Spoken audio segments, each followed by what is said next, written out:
Sir sir ఎవరు మీరు? Municipal corporation నుంచి వచ్చాం. ఈ కన్స్ట్రక్షన్ ఎవరిది? Dhananjaya Rao group of company sir. Government land లో కన్స్ట్రక్షన్ ఎలా చేస్తున్నారు? సార్ మీరేదో పొరపడుతున్నారు. ఇది చూడు, పొరపడింది మీ కంపెనీయే. ఇది పక్కా గవర్నమెంట్ ల్యాండ్. ముందు వర్కౌట్ చేయండి. ఏ బాబు దిగో, కిందకి దిగి వెళ్ళిపో. ఏ బాబు చెప్తున్నాను కదా, పని ఆపే.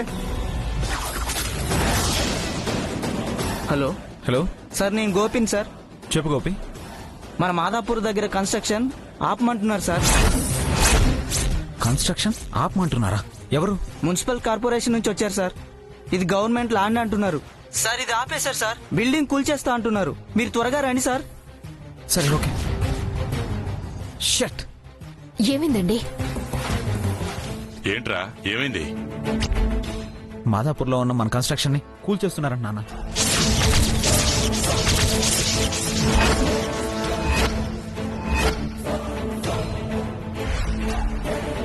కూల్చేయటం ఏంటి? అది గవర్నమెంట్ ల్యాండ్ అని సర్వే నంబర్ చూపిస్తున్నారంట. అదేంటి? అది మన ల్యాండ్ కదా. అదే అర్థం కావడం లేదు బావా. ఇది కూడా ఖచ్చితంగా ఆ ప్రవళిక పనే. ఎవరు ఎన్ని కుట్రలు చేసినా మనం భయపడాల్సిన పనిలేదు. ఆ ల్యాండ్ తాలూకు డాక్యుమెంట్స్, అప్రూవల్స్ అన్నీ మన దగ్గర ఉన్నాయి కదా. అవును, అవన్నీ తీసుకెళ్లి వాళ్ళకి చూపించరా. అవన్నీ పెద్ద బావ చూసుకుంటారు నాన్న. ఆ కన్స్ట్రక్షన్ కి సంబంధించిన డాక్యుమెంట్స్, ప్రూఫ్స్ అన్ని తన దగ్గరే ఉన్నాయి.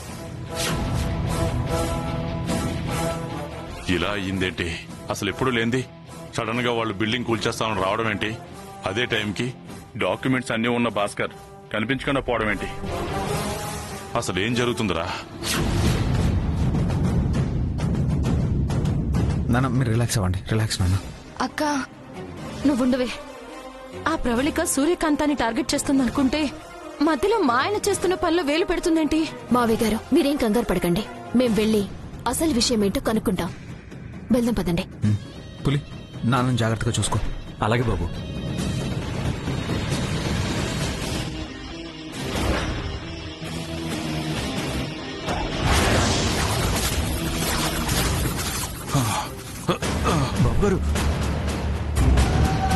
బాబు గారు, సూర్య మేడం వెళ్ళారు కదా, ఆవిడ చూసుకుంటారు.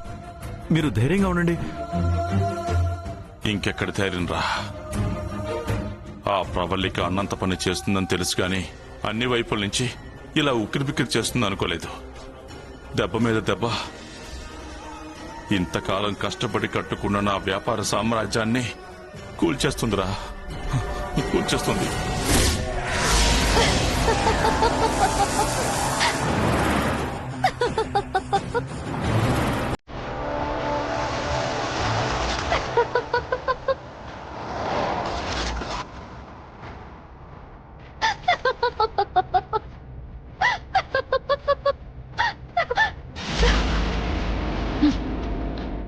కమోన్ కమోన్ కమోన్, పరిగెత్తు పరిగెత్తు.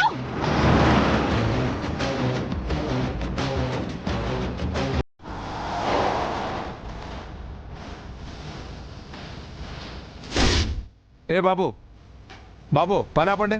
వర్క్ ఆపేయండి.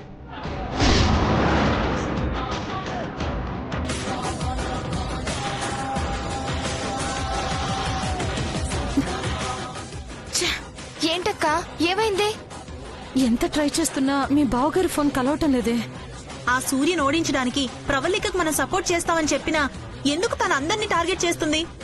ముందు మనం వెళ్లి ఆ ప్రవళికని నిలదీయాలి. యుద్ధం చేసేటప్పుడు శత్రువులకే కాదే, సొంత వాళ్లకు కూడా ఒక్కొక్కసారి దెబ్బలు తగులుతాయి. మీరేం కంగారు పడకండి, ఆయనకేం కాదు. మీరేం టెన్షన్ పడకండి బాబు. సూర్య మేడం గారు ఉన్నారు కదా. ఏం జరిగినా తనుందన్న ధైర్యం ఉందిరా. కానీ జరుగుతున్న పరిస్థితులే ఊహలకు అందని విధంగా ఉన్నాయి.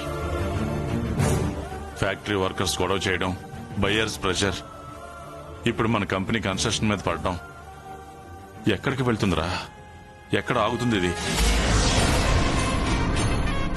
ఇప్పుడే కదా మొదలైంది, ఆగదు.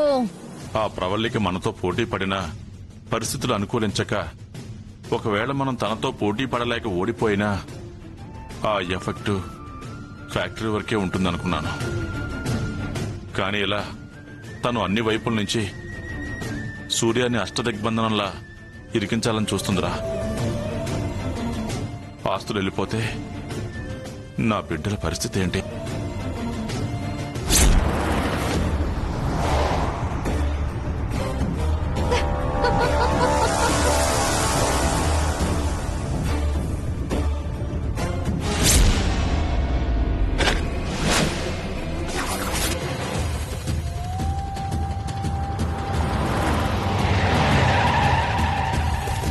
Sir good morning sir. Good morning. ఏంటి గోపి, ఏమైంది? మనది గవర్నమెంట్ ల్యాండ్ అని చెప్పి కన్స్ట్రక్షన్ ఆపేసి కూల్ చేస్తామంటున్నారు సార్. బిల్డింగ్ సీజ్ చేస్తామంటున్నారు సార్. ఏంటి ఆఫీసర్, ఇది అక్రమ కట్టడం ఏంటి? సార్, సిటీ కన్స్ట్రక్షన్ ఫీల్డ్ లో ధనంజయ్ గ్రూప్ ఆఫ్ కంపెనీస్ కి ఒక బ్రాండ్ ఉంది. సిటీలో ఎన్నో గవర్నమెంట్ వెంచర్స్ ని కూడా సక్సెస్ఫుల్ గా కంప్లీట్ చేసి ఇచ్చిన రికార్డ్స్ ఉన్నాయి. అలాంటిది మా కన్స్ట్రక్షన్స్ మీద రైడ్ చేయడం ఏంటి సార్? చూడండి, మీ కంపెనీ బ్రాండ్ అయి ఉండొచ్చు, మీకు పెద్ద ట్రాక్ రికార్డ్ ఉండొచ్చు, కానీ గవర్నమెంట్ ల్యాండ్ లో కన్స్ట్రక్షన్ చేయడం నేరం. ఇది గవర్నమెంట్ ల్యాండ్ కాదు సార్, ప్రైవేట్ ల్యాండ్. మేము అన్ని అప్రూవల్స్ తీసుకున్నాకే ఇక్కడ కన్స్ట్రక్షన్ స్టార్ట్ చేసాం. I have proofs also. అవునా? మరి ప్రూఫ్స్ ఏవి? అంటే అది ఈ కన్స్ట్రక్షన్ సంబంధించి అన్ని విషయాలు మా పెద్దనే చూసుకుంటాడు. అయితే ఆయన వచ్చి డాక్యుమెంట్ చూపించమనండి. అంటే ఆయన ఇప్పుడు అందుబాటులో లేడా? సార్, 1 డేలో ఈ కన్స్ట్రక్షన్ సంబంధించిన అన్ని ప్రూఫ్స్ మీ ఆఫీస్కి వచ్చి నేను సబ్మిట్ చేస్తాను. సారీ సార్, మీరు ఆన్లైన్ లో చెక్ చేసినా ఈ బిల్డింగ్ కి అప్రూవల్ ఇచ్చారో లేదో తెలుస్తుంది కదా. మీరున్న పలంగా ఇలా సీజ్ చేస్తే మా కంపెనీకి ఉన్న పేరు పోతుంది సార్. కావాలంటే మీ హైయర్ ఆఫీసర్స్ తో నేను మాట్లాడతాను. వాళ్ళు పంపిస్తేనే వచ్చామండి. ఇది పక్కా గవర్నమెంట్ ల్యాండ్ అనడానికి మా దగ్గర సర్వే నెంబర్తో సహా ఆధారాలున్నాయి. కాదు అనడానికి మీరు ప్రూఫ్స్ చూపించట్లేదు. సారీ, ఈ విషయంలో మేము ఏం చేయలేం. This is not correct way. మీరు కావాలన్న కక్ష సాధిస్తున్నట్టుంది. ఇది ప్రైవేట్ ల్యాండ్ అంటే కాదు గవర్నమెంట్ ల్యాండ్ అంటారేంటి? సారీ. ప్లీజ్ సార్, మా మాట వినండి సార్. సార్ ప్లీజ్ సార్, మా మాట వినండి సార్. ప్లీజ్ సార్, ఒక్క నిమిషం sir. Please sir. Sir please sir. Sir ఆగండి. అదే మీరన్నదే నిజమైతే ముందుగా నోటీసులు ఇవ్వాలి కదండి. Please sir. ఇవ్వరండి, నోటీసులు ఉండవు, ఎటువంటి ఇంటిమేషన్స్ ఉండవు. ఇలాగే జరుగుతాయి, ఇలాగే జరుగుతాయి. మీరు మాట్లాడవలసిన వాళ్ళతో మాట్లాడి సెటిల్ చేసుకోండి, లేదంటే ఈ ఇష్యూ సెటిల్ అవ్వదు. ఓకే? సార్ సార్ అది కాదు సార్. ప్లీజ్ సార్, ఒకసారి ఆలోచించండి sir. Please sir, please sir. ఇది గవర్నమెంట్ ల్యాండ్ ఏంటి? టైంకి అన్నయ్య కనిపించకుండా పోవడం ఏంటి? ఇదంతా కావాలనే ఆ ప్రవళిక చేస్తుంది. ముందు అన్నయ్య ఎక్కడున్నాడో కనిపెట్టాలి. అవసరం లేదు.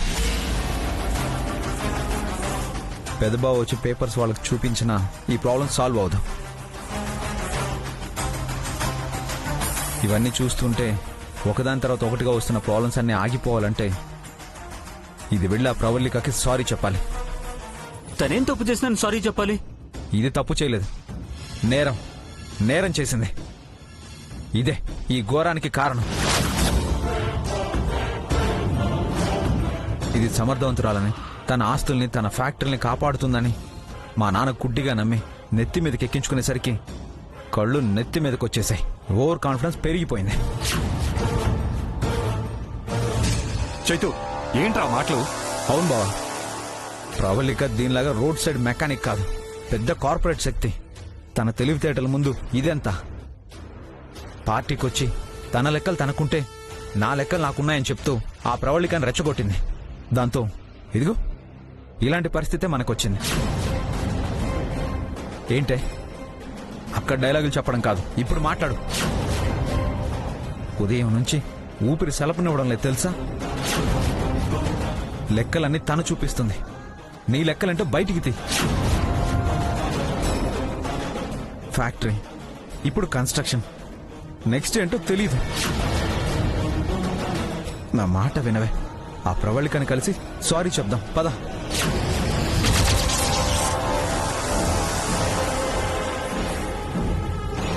నా ప్రాణం ఉండగా అది మాత్రం జరగదు.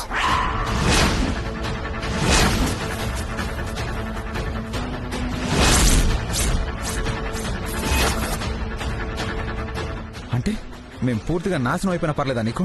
ఒరే చైతు, నాకు కాదు బావా, దీనికి చెప్పండి. జరుగుతున్న పరిణామాల్లో సీరియస్నెస్ అర్థం కావడం లేదు దీనికి.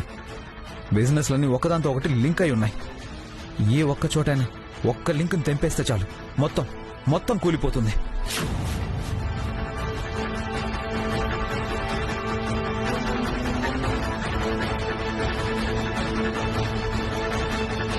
అడ్డడ్డడ్డడ్డడ్డడ్డడ్డే, పరిస్థితులు పంచు వేయడం అంటే ఇదే అనుకుంటా కదా. ఆ సూర్యకాంతం మీద పంచులేస్తుంది పరిస్థితులు కాదు మేడం, మీరు. ఆ విషయం సూర్యకాంతానికి కూడా తెలుసు. ఏం జరుగుతుందో అది మాత్రం ఎవ్వరికీ తెలీదు. నిన్న నా ముందు కాలర్ ఎగరేసిన సూర్యకాంతానికి తెల్లారేసరికి తల తల తిరిగిపోతుంది. ఒక పక్క ఇంటి ముందు ఫ్యాక్టరీ వర్కర్స్ డౌన్ డౌన్ అంటున్నారు.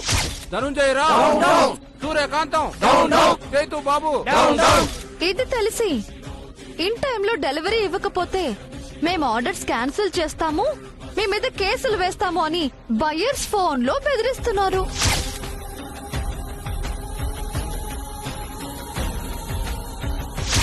మరో పక్క కన్స్ట్రక్షన్ లో దెబ్బడిపోయింది. కోట్లు ఖర్చు పెట్టి కట్టిన బిల్డింగ్ ని కూల్చేస్తామంటున్నారు.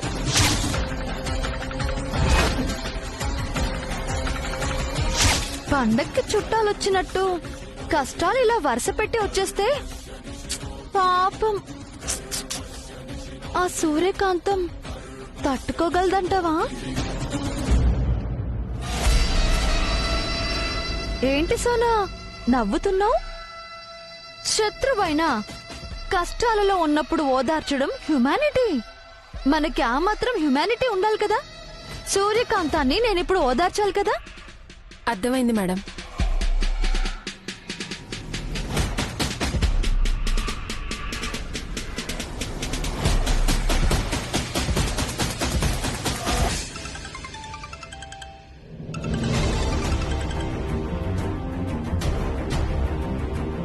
ఏంటి తను ఫోన్ లిఫ్ట్ చేయడం లేదు?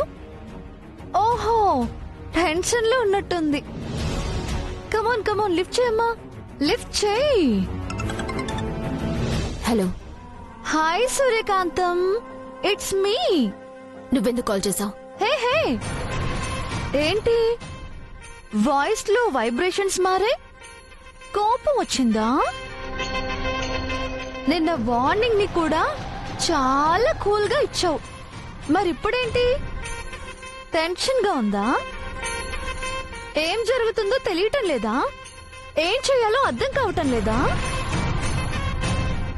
కార్పొరేట్ స్ట్రాటజీ ఎలా ఉంటుందో ఇప్పుడిప్పుడే అర్థం అవుతుందనుకుంటా. నువ్వు గల్లీ, నేను ఢిల్లీ. గల్లీ వచ్చి ఢిల్లీతో ఢీ కొట్టాలి అనుకోవడం ఫూలిష్నెస్ కదా. మీ మావయ్య వల్ల మా డాడీ వ్యాపారంలో నష్టపోయారు. అది బ్యాలెన్స్ చేయడానికే నేను ఈ ఫీల్డ్ లోకి ఎంట్రీ ఇచ్చాను. టార్గెట్ మీ మావయ్య బిజినెస్. అది చక్కబెట్టుకుని వెళ్లిపోదాము అనుకున్నా. కానీ నువ్వు నాకు వార్నింగ్ ఇచ్చి నా ఈగోని హర్ట్ చేశావు. అందుకే ఒక్క బిజినెస్ నే కాదు, టోటల్ మీ ఫ్యామిలీ మొత్తాన్ని రోడ్డు మీదకి తీసుకొచ్చేద్దామని ఫిక్స్ అయిపోయాను.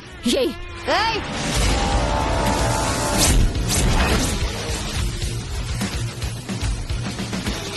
నువ్వు నాతో ఎప్పుడైనా డిస్కస్ చేయొచ్చు. నువ్వు ఎంతసేపు ఆ కన్స్ట్రక్షన్ సైట్ దగ్గర ఉన్నా ఆఫీసర్స్ నీ మాట వినరు. అవును, ఆ ధనుంజయ్కి అండా ధైర్యమైన నువ్వు అక్కడే ఉండిపోతే ఎలా? ఇంటి దగ్గర ఏం జరుగుతుందో చూసుకోవా?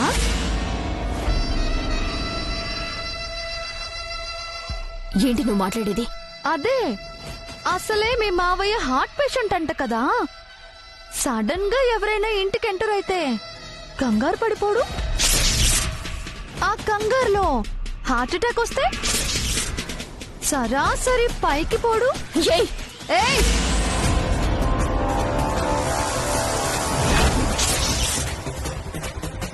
అరవటం అంటూ మొదలు పెడితే నీకంటే పెద్దగా అరవగలను, కానీ నేను అరిచే టైప్ కాదు. టార్గెట్ చేసే వాళ్ళ పునాదులను కదిలించి పడేసే టైం. ముందు ఇంటికి వెళ్ళి అక్కడ ఏం జరుగుతుందో చూసుకోమ్మా. పో పో పో పో పో. ఏ, హలో హలో,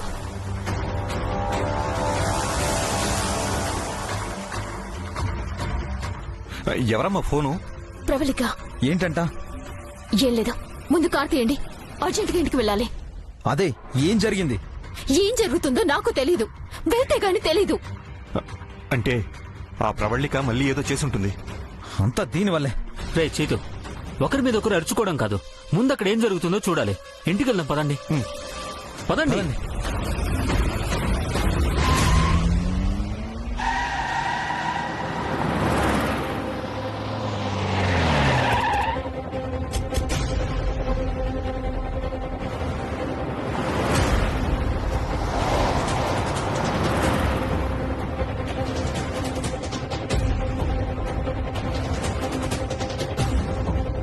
ఎవరండి మీరు?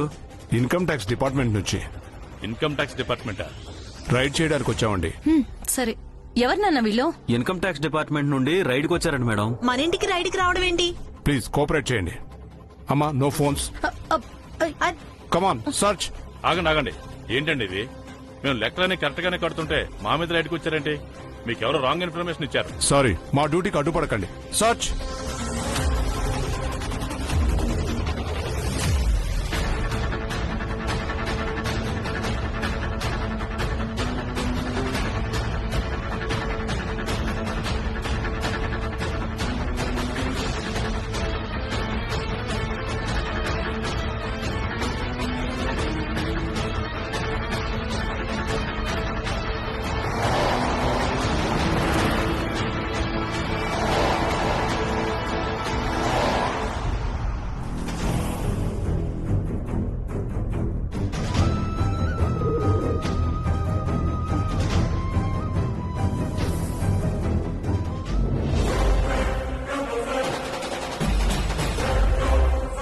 ఏంటి మావయ్య ఇవన్నీ? ఎవరు వీళ్ళు? ఇన్కమ్ ట్యాక్స్ డిపార్ట్మెంట్ నుంచి రైడ్ చేయడానికి వచ్చారమ్మా. ఏంటి? అదే, అసలే మీ మావయ్య హార్ట్ పేషెంట్ అంటే కదా. సడన్ గా ఎవరైనా ఇంటికి ఎంటర్ అయితే కంగారు పడిపోడు. ఆ కంగారులో హార్ట్ అటాక్ వస్తే వీటన్నిటికీ మీ దగ్గర లెక్కలు చూపించగలరా? అన్యాయంగా సంపాదించిన ఆస్తులు కానీ, ట్యాక్స్ లెగ్గొట్టి దాచిపెట్టుకున్న ప్రాపర్టీస్ కానీ మాకు లేవండి. వీటన్నింటికి పక్కా లెక్కలున్నాయి. అయితే చూపించండి. ఫోన్ తీయద్దు. మా ఆడిటర్ గారికండి.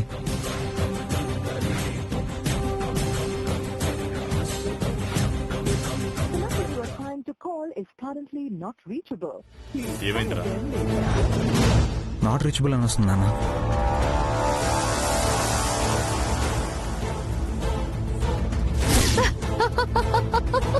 అదేంటి, ఆయన ఎప్పుడు అందుబాటులోనే ఉంటారు కదా. చూడండి, ఈ ప్రాపర్టీ అంతా మేము సీజ్ చేస్తున్నాం.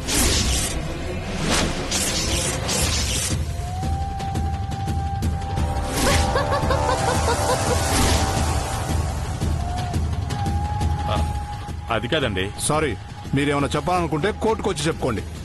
కమాన్.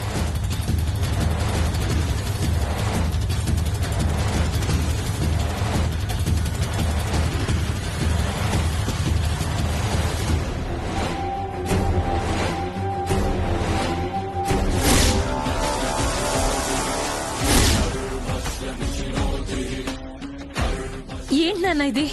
మన కన్స్ట్రక్షన్ బిల్డింగ్ ని కూల్చేస్తానంటావు. ఎప్పుడూ లేంది మన మీద ఇన్కమ్ ట్యాక్స్ రైడ్ చేయడం.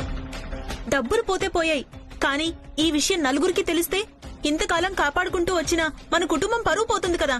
ఇదంతా ఆ ప్రవళిక కక్ష కట్టి చేస్తున్న పనండి అని మనకి మనం చెప్పుకోవచ్చు. నలుగురికి ఏమని చెప్తాం?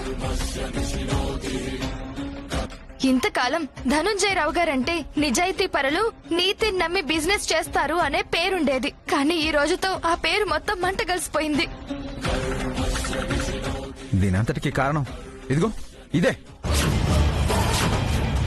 ఇప్పుడు నీకు సంతోషంగా ఉందా? నేనా? నేనేం చేశానా అని ఏమీ తెలియదానిలాగా ఎదురు క్వశ్చన్ లేకు. నువ్వు ఆ ప్రవళికతో ఏం మాట్లాడి చచ్చావే? బిజినెస్ లో పోటీ పట్టం వేరు, ఇలా కక్ష సాధించడం వేరు. అందుకే అంటారు ఎవరిని ఎక్కడుంచాలో అక్కడే ఉంచాలి అని.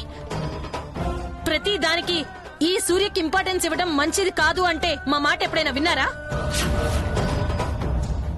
నీకేం తెలుసని ఆ ప్రవళికతో గొడవకి సిద్ధపడ్డావే? నువ్వేమైనా బిజినెస్ మేనేజ్మెంట్ కోర్స్ చేసావా? ఏదైనా కంపెనీ రన్ చేసావా? ఏం తెలుసని తనతో గొడవ పడ్డావు? ఏం తెలుసని ఆ ప్రవళికతో ఛాలెంజ్ చేసావు? అలా అంటారేంటి బాబు? మేడం పెద్ద పెద్ద చదువులు చదవకపోయి ఉండొచ్చు, కానీ ఎవరిని ఎలా డీల్ చేయాలో మేడం గారికి మీ అందరికంటే బాగా తెలుసు.